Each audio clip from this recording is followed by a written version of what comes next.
"The portal stabilization is complete," said Lieutenant Jameson, his voice barely above a whisper despite the advanced sound dampening in the chamber. "Energy readings are optimal for insertion." Rostova nodded, her gaze fixed on the swirling gateway. "How long until the Axlarth patrol passes this sector?" 17 minutes, Commander. Their pattern has remained consistent for the last 3 cycles. Good. Rostova turned to face her team, 30 of humanity's finest warriors hand-picked from across the colonies. "Remember your training. Remember why we're here. The Xiglarth have taken 3 of our worlds. They've slaughtered millions. Today we start taking back what's ours." The chamber was silent, save for the low hum of the portal's containment field. These soldiers were humanity's answer to an enemy that seemed invincible. Deathworlders, they were called, evolved from Earth's violent history to be stronger, faster, and more resilient than any other species the collective had encountered. But resilience had its limits. The war had dragged on for 7 years, with humanity losing ground at an alarming rate. The Xiglarth technology was superior in every way: faster ships, more powerful weapons, and the ability to manipulate space-time in ways human scientists had only theorized about. This ambush was a desperate gambit, a last-ditch effort to capture a Xiglarth vessel intact, and hopefully reverse-engineer their technology. If it failed, the outer colonies would fall within months. "Commander," Sergeant Eva Morales approached, her exosuit gleaming under the chamber's artificial lighting. "The squad is ready. We've run the simulation 27 times. We know this vessel's layout better than our own quarters." Rostova managed a weak smile. "That's because you've spent more time in the simulator than in your quarters, Sergeant." Morales shrugged. "Whatever it takes, Commander. My family was on New Providence when the collective arrived. I owe them this." The mention of New Providence sent a ripple through the assembled soldiers. The colony had been humanity's first major settlement beyond the core systems, a thriving metropolis of nearly 2 million souls. The Xiglarth had descended upon it without warning, their crystalline ships blotting out the sky as they systematically eradicated every human presence on the planet. The official report had described it as pacification through population reduction, a sterile phrase for the brutal slaughter of innocents. "We all have our reasons," Rostova said softly, her eyes meeting those of each soldier in turn. "But today we fight as one. We are humanity's shield, its sword, its last line of defense. We will not fail." As if in response, the portal pulsed, its colors shifting from blue-green to a deep violet. The stabilization field wavered for a moment before the automated systems compensated. "Status report." Rostova barked, her hand instinctively moving to the sidearm at her hip. "Minor fluctuation, Commander," came the voice of Dr. Aris Thorne from the control booth above. "Nothing to worry about. The portal is adjusting to the temporal displacement of the target coordinates." Rostova nodded, though her unease did not dissipate. Portals were notoriously unpredictable, even under the best conditions. The slightest miscalculation could send them thousands of years into the past or future, or deposit them in the vacuum of space without warning. But risk was the currency of war, and humanity's reserves were running low, light years away, in a dimension that existed parallel to human perception. The Xiglarth known as Xilakor adjusted its crystalline form, sending ripples of color through its multifaceted structure. Communication among the collective was not verbal, but rather a complex exchange of light patterns and quantum entanglement that occurred instantaneously across vast distances. The human vessel's approach, Xiglar transmitted to its brethren. "Their primitive technology makes them easy to track. They believe they hunt us," responded Zebna, its form shifting from deep blue to brilliant amber.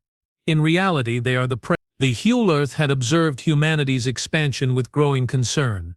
Humans were unlike any species the collective had encountered, violent, adaptable, and seemingly incapable of recognizing their own limitations. Where other species had accepted the Xiglarth's offer of enlightened governance, what humans would call subjugation, humanity had fought back with a ferocity that bordered on madness. "The ambush they prepare is futile," Xiglar continued.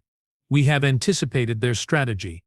The portal they use is a crude imitation of our own technology." "And yet," interjected Zalthar, its crystalline structure glowing with an intensity that bordered on emotion, "they persist. They fight even when victory is impossible.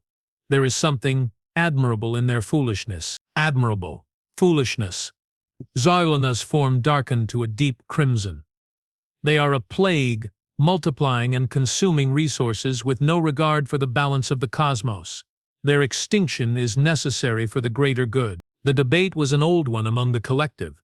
Some Zealarth advocated for complete eradication of humanity, while others argued for containment or even limited coexistence, but the majority had agreed on a course of systematic elimination, beginning with the outer colonies and working inward toward Earth itself. The human vessel designated Vanguard has entered the predetermined coordinates. Zulkaider transmitted its form shifting to alert mode. The ambush is imminent. Let them come, Zalana responded. Their sacrifice will serve as a lesson to any who would defy the collective. The Scylarth had learned much about humanity in the years of conflict. They had studied human biology, psychology, and culture with a detached scientific curiosity that made their actions all the more terrifying. They understood that humans fought not just for survival but for abstract concepts like freedom, honor, and love. Concepts the Scylarth had discarded millennia ago as inefficient evolutionary artifacts. The portal energy signature is destabilizing, Selthar observed. Their technology is failing them. It is of no consequence, Zilne replied. The outcome is inevitable. In the portal chamber, alarms blared as the containment field fluctuated wildly. Commander, we're losing stabilization. Dr. Thorne's voice crackled over the intercom. The quantum matrix is collapsing. Rustova's mind raced through the possibilities. Abort the mission, push forward and hope the portal held long enough for insertion. Every instinct screamed at her to pull back, to regroup and try again when the technology was more stable. But there was no again. The Exelarth were tightening their grip on the outer colonies. Every day they delayed meant more human lives lost. Status of the insertion window. Rostova commanded, her voice cutting through the chaos. Closing rapidly, Commander. We have approximately 90 seconds before the portal collapses completely. Rostova looked at her team, their faces set with determination, their hands steady on their weapons despite the uncertainty. These were the best of humanity, soldiers who had volunteered for what many considered a suicide mission. Listen to me, she said, her voice clear and strong despite the rising panic in the chamber. We go now. All teams, prepare for immediate insertion. We don't know what we'll find on the other side, but we know our mission. Capture the Axelarth vessel if possible. Destroy it if not. Understood? A chorus of affirmatives echoed through the chamber. Thorne, give me everything you've got. Keep that portal open as long as you can. Working on it, Commander. But the quantum field is destabilizing faster than I can compensate. Rostova took a deep breath. The smell of ozone filling her lungs. Morales, you're with me. Team Alpha, you're on point. Team Beta, secure the perimeter.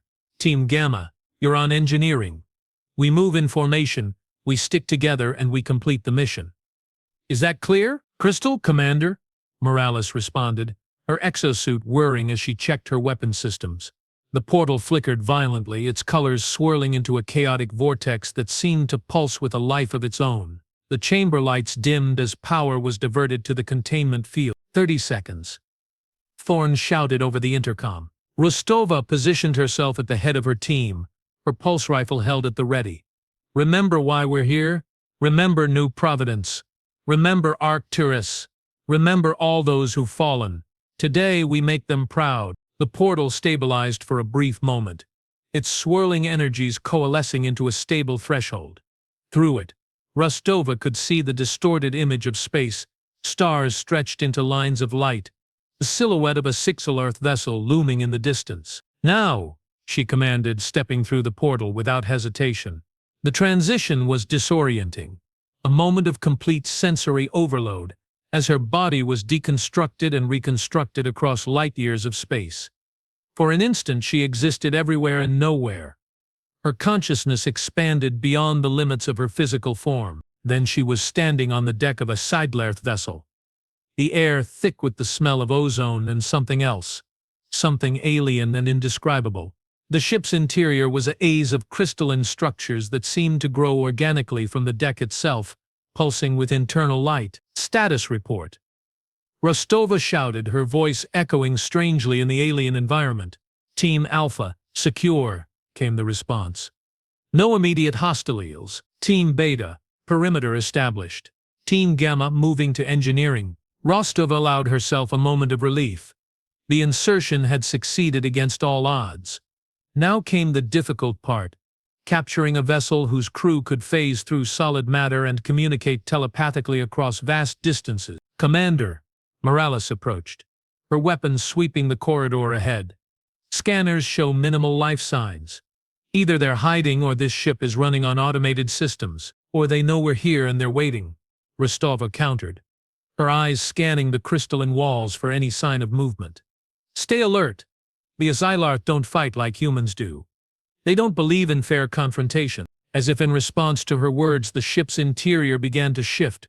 Walls reconfiguring, corridors changing direction, doorways appearing and disappearing with impossible speed. What the hell? Morales exclaimed, steadying herself against a wall that seemed to ripple beneath her touch. They're playing with us, Rostova said grimly. Stay together. Don't let them separate us. The ship continued to transform around them, its crystalline structures flowing like water, reforming into new configurations with each passing moment. What had been a straight corridor moments ago now twisted into an impossible spiral, leading them deeper into the vessel's core. Commander, we've lost contact with Team Gamma. A voice crackled over the comms. The corridor they entered just sealed itself. Team Beta.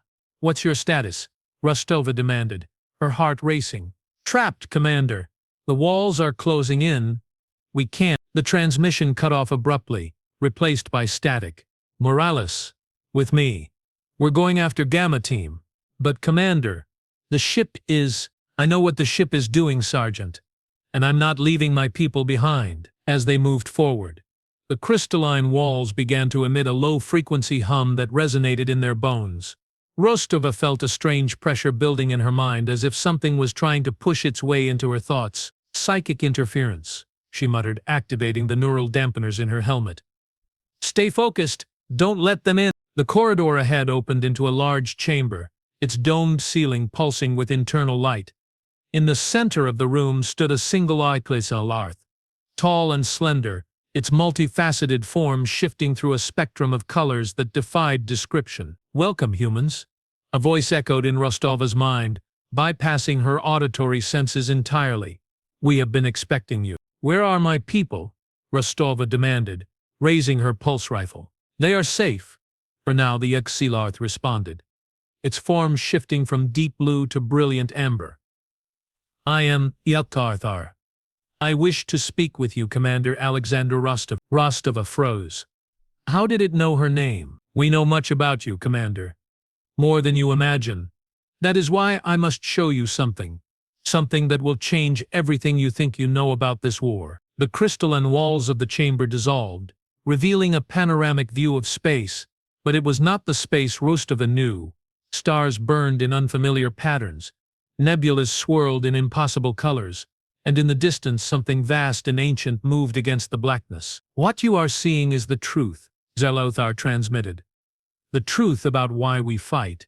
Why we… As Rostova watched in horror, a fleet of ships emerged from hyperspace, ships unlike any she had ever seen, organic and biomechanical, pulsing with an inner light that seemed almost malevolent. They are called the Void Eaters. Sultar continued.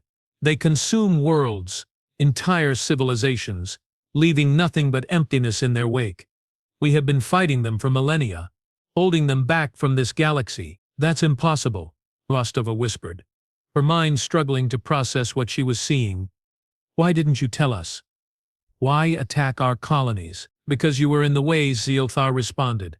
Because your expansion threatened the very barriers that protect this galaxy from them. And because your species possesses something they fear, something they cannot consume. The image shifted again, showing Earth from orbit, a blue marble hanging in the darkness, surrounded by the Xylarth fleet. We have not been trying to destroy humanity, Commander. We have been trying to save it from itself and from what lies beyond the void. Rogostova's comms crackled to life, Thorn's voice cutting through the psychic interference. Commander, we've detected something. A massive fleet. It's not Xylarth. I've never seen anything like it. As if in response, the ship shuddered violently, alarms blaring through the crystalline corridors. They are here, Xylarth transmitted. its form darkening to a deep crimson, earlier than our calculations predicted.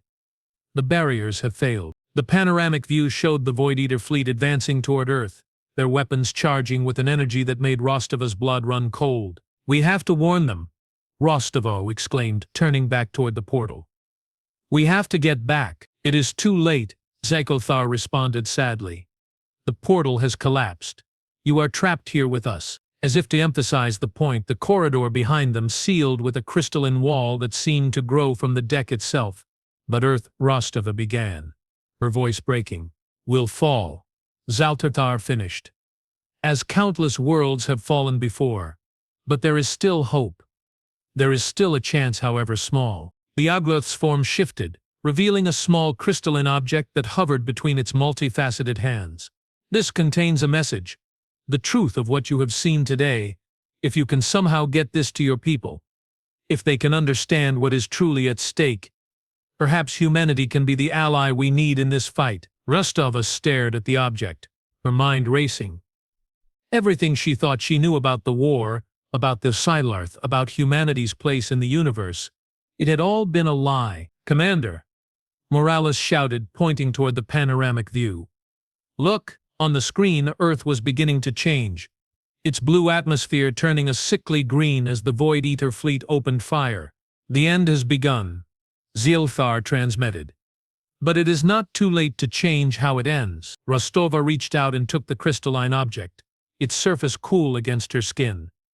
"What do we do?" "We survive," Zilthar responded. "We fight, and we hope that humanity can forgive us for what we had to do to prepare you for this day." As if in response to its words, the ship's internal lighting shifted to red, and a voice echoed through the crystalline corridors. Not in Rostova's mind this time, but through an actual communication system. "All hands, battle stations. The enemy has breached the outer defenses. Repeat, the enemy has breached the outer defenses." Zalthar's form shifted to a brilliant white, its internal light pulsing with urgency. "The Void Eaters have found us. They know we are here." The ship shuddered again, more violently this time as something impacted against its hull. "You and your team must get to the escape pods," Zalthar transmitted. "There is still a chance you can reach human space with this message." "And you?" Rostova asked, already knowing the answer. "We will buy you the time you need. It is the least we can do after all we have done to your species." The panoramic view showed the Wujalarth fleet engaging the Void Eaters, a battle of impossible scale and ferocity that defied human comprehension. Crystalline ships fired beams of pure energy that tore through the void, while biomechanical vessels responded with weapons that seemed to consume reality itself. "This way," Rostova shouted to her team, leading them toward the escape pods as the ship continued to shudder under enemy fire. The corridors were a maze of shifting crystalline structures, reconfiguring themselves to guide them toward their destination. Rostova marveled at the XLR technology even as she ran for her life. "They're helping us," Morales said, her voice filled with wonder. "The ship itself is guiding us." "The enemy of my enemy is my friend," Rostova responded grimly. "At least for today." They reached the escape pod bay just as the ship was rocked by a massive explosion. Alarms blared as crystalline walls began to fracture. "Quickly, into the pods," Rostova commanded, her team scrambling into the small vessels. As Rostova entered the last pod, she turned to see Zaltar standing in the doorway, its form already beginning to fracture under the strain of the battle. "Go," the Secular transmitted. "And remember what you have seen today. The future of two species may depend on it." The escape pod door sealed, and moments later, Rostova felt the familiar disorientation of being launched into space. Through the small viewport, she watched as the Uxalarth vessel was consumed by a sphere of nothingness, a weapon that seemed to erase matter itself. "Commander, are you there?" Thorn's voice crackled over the pod's comms system. "We've lost the main fleet. Earth's defenses are failing. We're detecting massive energy signatures across the planet." Rostova looked at the crystalline object in her hand. The truth that could change everything if only she could deliver it in time. "I'm here, Thorn," she said, her voice steady despite the chaos. "And I'm coming home with a message that will change everything." As the escape pod accelerated toward human space, Rostova watched in horror as Earth continued to burn under the assault of the Void Eaters. The war she thought she knew had been a lie, a distraction from the true enemy that now threatened to consume everything humanity had ever built. The real war was just beginning. The escape pod cut through the void, a solitary speck of humanity against the backdrop of a burning galaxy. Inside, Commander Alexandra Rostova clutched the crystalline object that contained the truth, a truth that had shattered everything she thought she knew about the war, about the Uzlarth, about humanity's place in the cosmos. "Status report," she said, her voice steady despite the tremor in her hands. 3 hours to reach the Sol system," Lieutenant Jameson responded, his eyes fixed on the navigation console. "But Commander, the readings we're getting from Earth, they're not good." Rostova didn't need to ask what he meant. The pod's view screen showed Earth from a distance, and even from here she could see the sickly green haze that had replaced its blue atmosphere. The Void Eaters were doing their work with terrifying efficiency. "Any response to our hails?" she asked. "Nothing, Commander. All channels are silent. Either they're not receiving us, or there's no one left to respond," Rostova finished grimly. "Keep trying. All frequencies, all encryption protocols. Someone has to be out there." The pod continued its journey through space, a tiny vessel carrying a message that could change the course of the war if there was anyone left to receive it. In the command center of what remained of Earth's defense network, General Mikhail Volkov watched the devastation unfold with a growing sense of despair. At 68, he had served humanity through 3 wars and countless conflicts, but nothing had prepared him for this, an enemy that didn't just defeat them but erased them from existence. "Status of the orbital platforms," he said, his voice flat with exhaustion. "All gone, General," responded a young lieutenant whose name Volkov couldn't remember. "The enemy weapons, they don't just destroy, they unmake. There's nothing left." Volkov nodded, his eyes fixed on the main view screen. It showed Earth from orbit, continents that had once teemed with billions of lives now scarred with patches of nothingness, holes in reality where the Void Eaters' weapons had struck. "Any word from the colonies?" he asked. "Silence, General. All colonies, all outposts, all ships. The only thing we're picking up is static." The command center was a shadow of its former self. Where once 100 officers had monitored Earth's defenses, now barely a dozen remained, huddled in the reinforced bunker deep beneath the remains of Geneva. The rest were gone, vaporized, erased, or simply vanished in the initial assault. "General!" a communications officer shouted, his voice filled with a desperate hope that had been absent for hours. "I'm picking up something. A small vessel. Escape pod class on approach trajectory." Volkov was at the officer's side in 3 strides. "Identification, unknown signature. But the transponder, it's Commander Rostova's. She's alive." A murmur ran through the command center. Rostova had been presumed dead, lost during the ambush mission against the Daxialarth that had coincided with the Void Eater attack. Her return was nothing short of miraculous. "Open a channel," Volkov commanded. "And get me a visual." The view screen flickered, then resolved into the image of Rostova's face, strained but determined. "General Volkov," she said, her voice cutting through the static. "I have information that can change everything, but we don't have much time." "Rostova," Volkov responded, relief warring with disbelief. "We thought you were dead. Where have you been? What happened to the Uzlarth fleet?" "They weren't our enemy," Rostova said, her words sending a shock through the command center. "They were our protectors.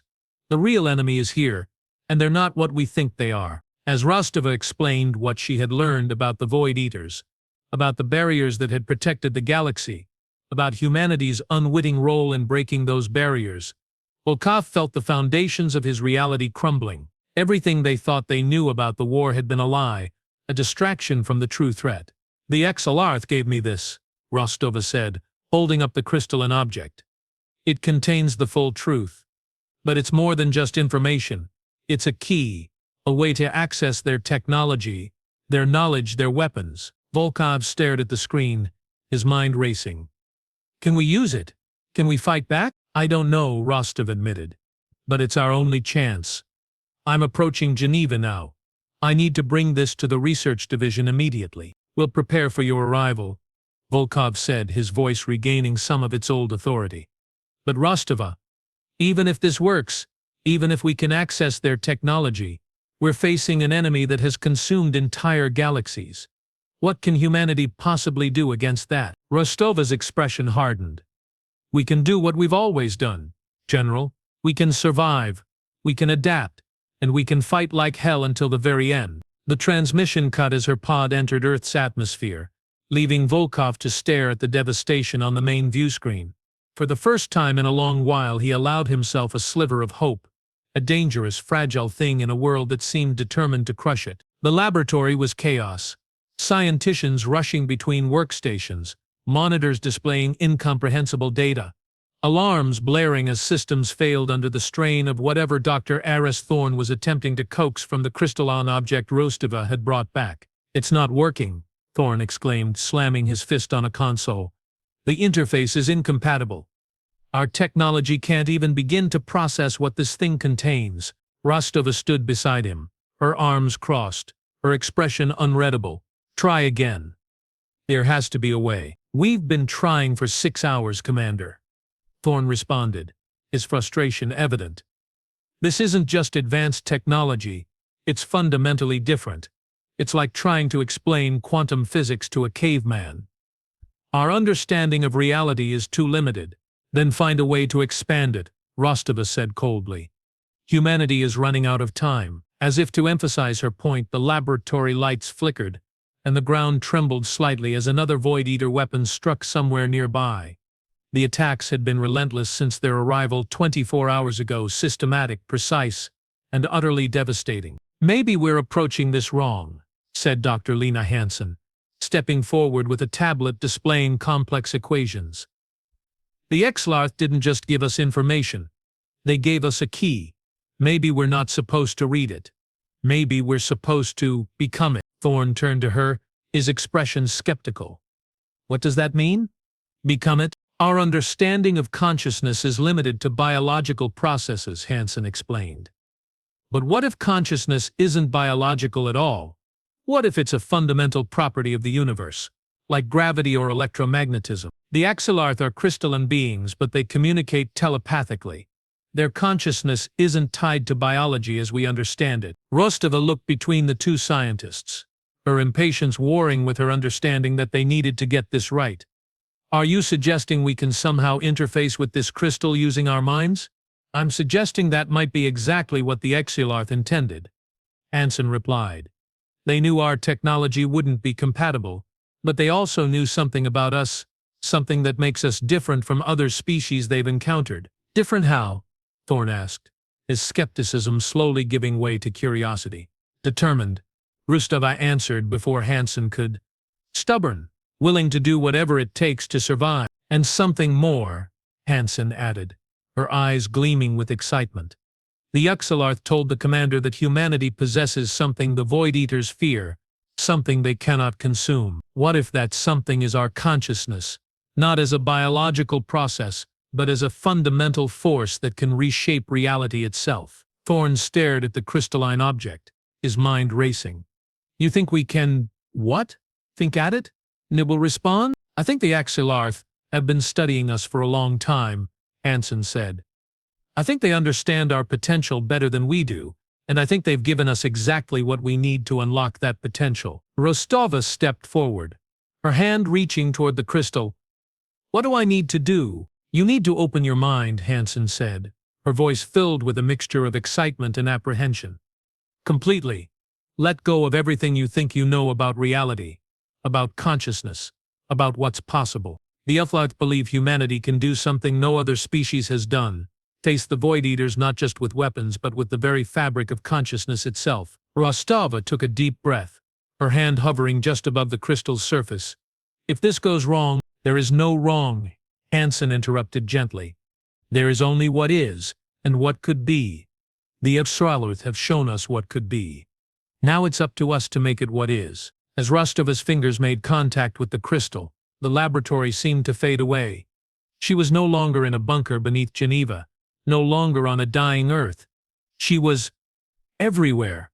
Everywhere. The universe unfolded before her in its entirety. Past, present and future existing simultaneously in an infinite tapestry of possibility. She could see the birth of stars, the formation of galaxies, the emergence of life on countless worlds. She could see civilizations rise and fall, each believing itself to be the pinnacle of existence, each destined to be forgotten in the vastness of cosmic time. And she could see them, the Void Eaters, not as ships or weapons, but as what they truly were, a fundamental force of the universe, like entropy or gravity. They didn't consume worlds out of malice or hunger. They did it because that was their nature, like a forest fire that burned without anger, like a black hole that consumed without intent. You see, a voice echoed in her consciousness, not the Exilate this time, but something older, something that existed before the universe itself had taken form. You understand. Who are you? Rostova thought, her consciousness expanding to encompass concepts that her biological brain could never have processed. We are what remains, the voice responded. The first consciousness, the first to understand the true nature of reality. Images flooded her mind, beings of energy and thought ancient beyond measure, who had witnessed the birth of the universe itself. They had been the first to achieve true understanding, the first to transcend the limitations of physical existence. The Void Eaters are not evil, the voice continued. They are simply the end of all things. The universe's way of resetting itself, of clearing the slate for new creation. Then why fight? Chistova asked. Why not let them do what they were created to do? Because something new has emerged, the voice responded. Something that was not part of the original design. Something that changes everything. The image shifted, showing Earth as it had been millions of years ago. Dinosaurs roaming vast continents, the planet untouched by human influence. But then something else appeared. A spark of consciousness that didn't belong.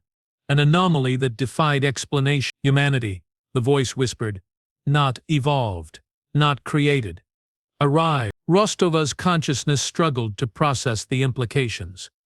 Arrived from where? From outside, the voice answered. From beyond the boundaries of what you call reality. A fragment of something greater, something that should not have been able to cross the dimensional barriers. The image showed a meteor streaking through the atmosphere. Not a rock, but something else. Something that carried with it the seeds of a consciousness unlike any other. We do not know your origin, the voice admitted, only that you should not exist. That your very presence in this universe is an impossibility. Then why? Rostova asked. Why are we here? That is the question, isn't it? The voice responded.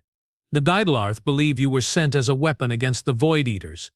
A last resort by whatever exists beyond the boundaries of this reality. We believe you may be something else entirely, a cosmic accident, a random anomaly that somehow slipped through the cracks of existence. And the Void Eaters?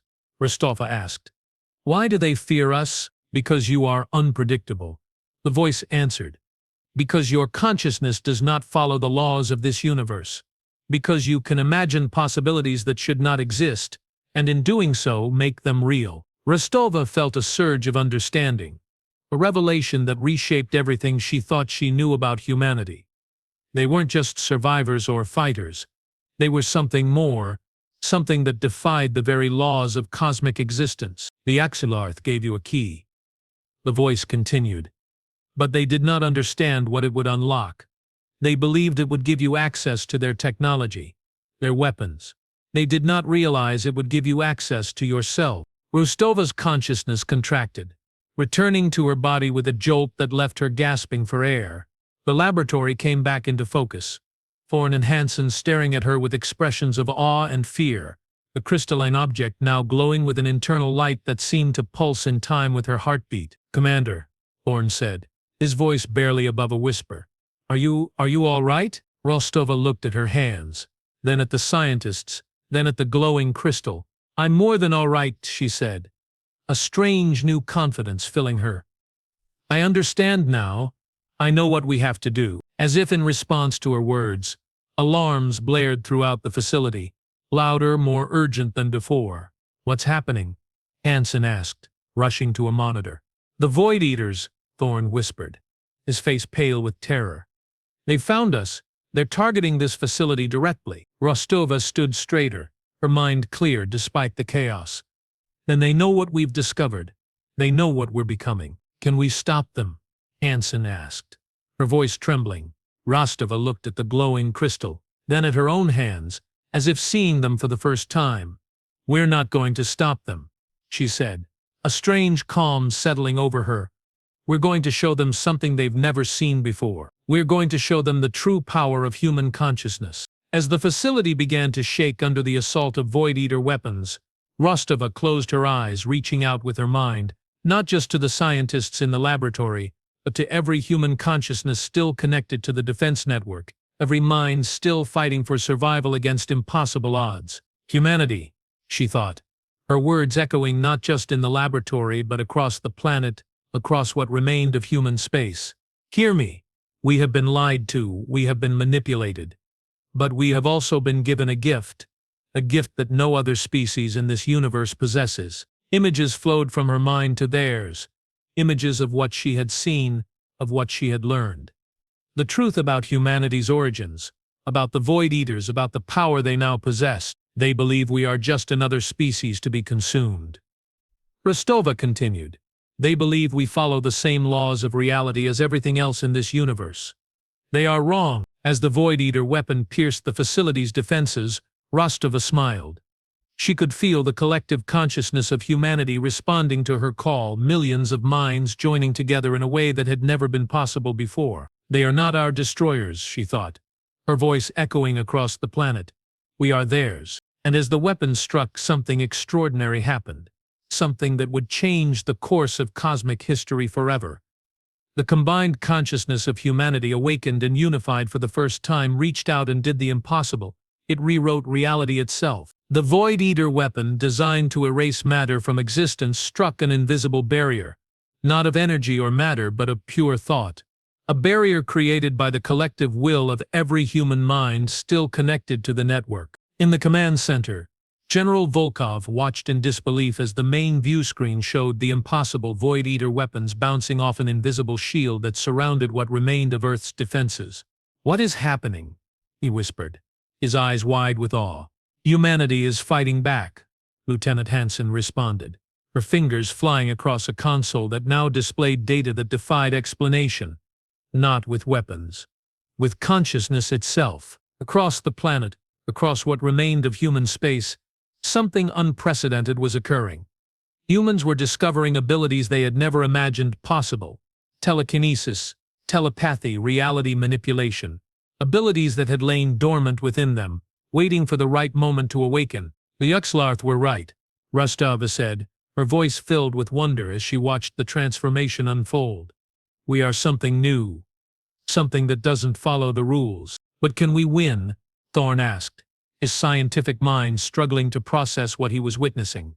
Rostova looked at the viewscreen, where Void Eater ships were now hesitating, their advance halted by the invisible barrier of human consciousness. I don't think winning is the right word, she said softly.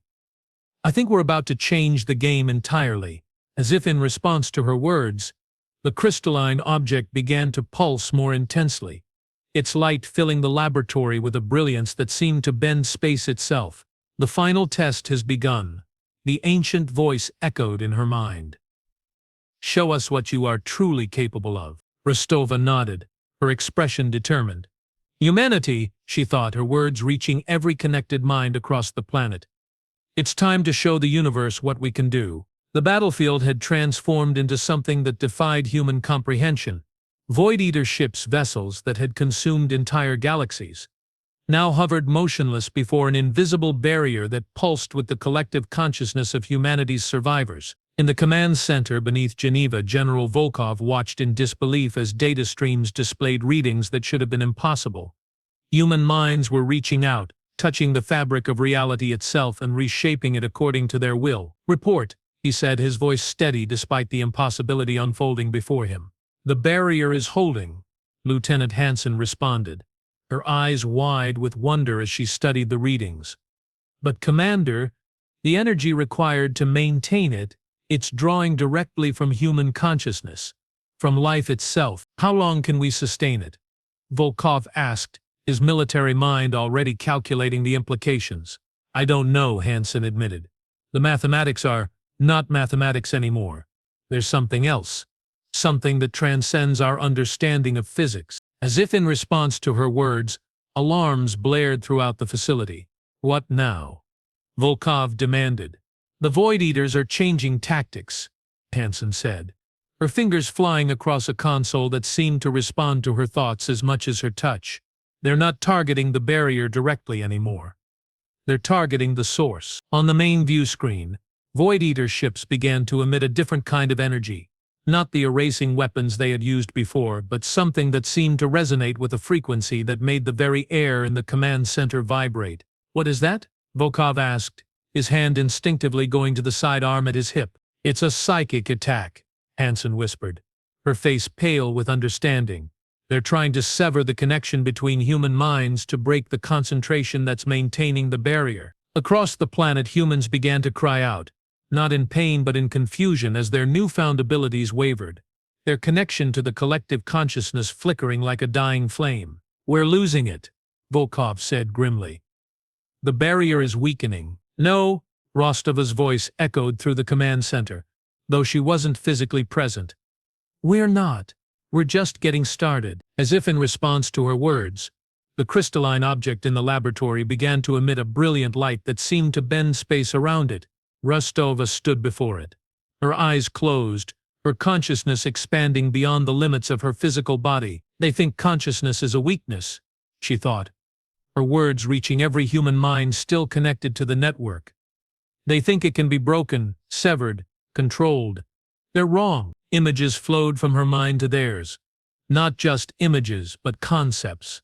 Ideas, possibilities that defied the very laws of reality the Void Eaters were bound by. The Exilarth believed we were a weapon sent to fight the Void Eaters, Rostova continued.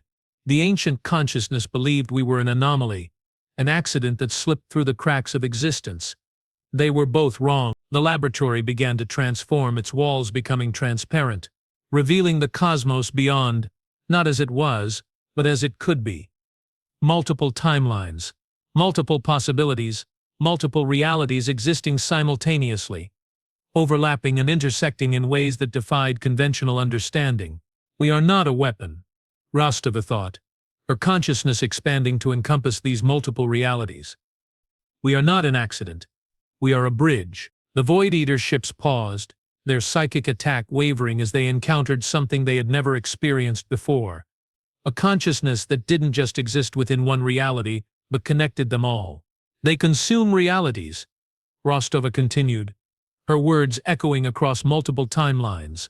They move from one to another, leaving nothingness in their wake, but they've never encountered a species that exists in all realities simultaneously. The implications were staggering.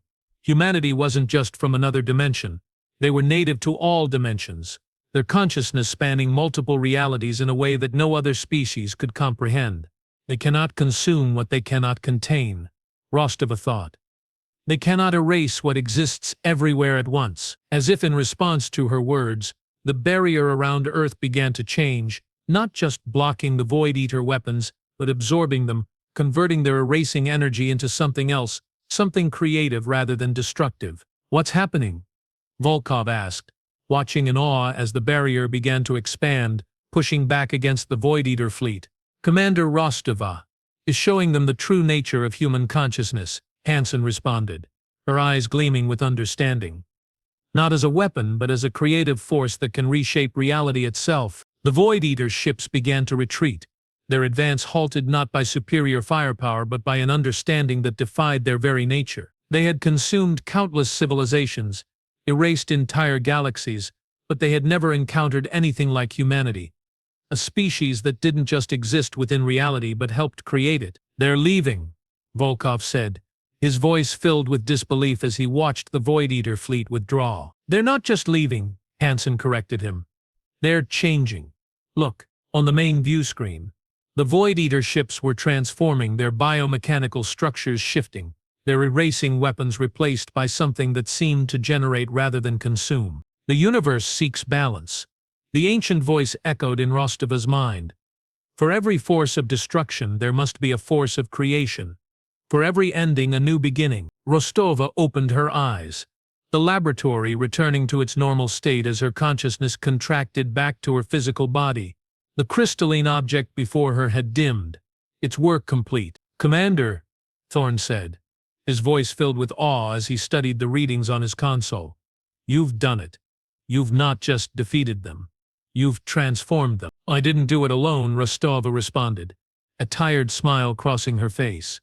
"Humanity did it together." As if in response to her words, the laboratory door opened, and General Volkov entered, his expression a mixture of relief and disbelief. "Commander," he said, nodding respectfully, "the Void Eaters have withdrawn. They're not just leaving the system, they're leaving the galaxy entirely." "And Earth?" Rostova asked, her voice filled with concern. Volkov's expression softened. "The damage is extensive, but where their weapons struck, something new is growing. The energy from the barrier, it didn't just block their attack, it transformed." On a monitor behind him, images showed the scarred regions of Earth. Where Void Eater weapons had erased everything, new life was now emerging, different from anything that had existed before. "They're not just healing," Hansen said, her voice filled with wonder. "They're evolving. The entire planet is evolving." Rostova nodded, understanding dawning in her eyes. "That's what humanity is supposed to do, not just survive but help the universe evolve." "The Axtularth are hailing us," Volkov said, gesturing to a communications console. "They want to talk." Rostova smiled. "I think it's time we all had a conversation about the future."